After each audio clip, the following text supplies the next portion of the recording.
তোমরা কেউ কোনোদিনও মামদভূত দেখেছো? আজকে আমি আর সন্দীপ তোমাদেরকে মামদভূত দেখাতে চলেছি। রাত্রেবেলা আমি ঘরের কাউকে কিছু না বলেই চুপি চুপি বেরিয়ে পড়েছি তোমাদেরকে মামদভূত দেখানোর জন্য, কারণ ঘরে যদি জানতে পারে বাড়ির সবাই মিলে আমাকে গণপিটুনি দেবে। যাই হোক, রাত্রেবেলা আমি চুপি চুপি বেরিয়ে পড়ে তারপর সন্দীপকে ফোন লাগাই আর সন্দীপও চলে আসে। তারপর আমরা দুজন মিলে এই অন্ধকার রাস্তা দিয়ে পৌঁছে গেলাম সেই মাঠের মধ্যে।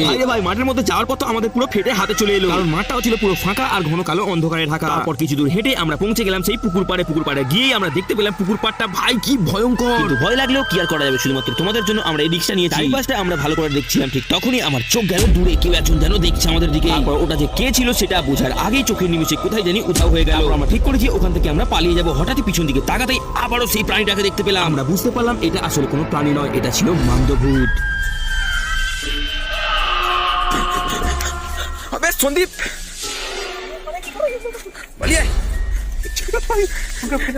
বন্ধুরা প্লিজ ভিডিওটাকে লাইক করে চ্যানেলটা সাবস্ক্রাইব করে নাও আর কমেন্টে জানাও এরকমই আরো ভূতের ভিডিও চাই কিনা।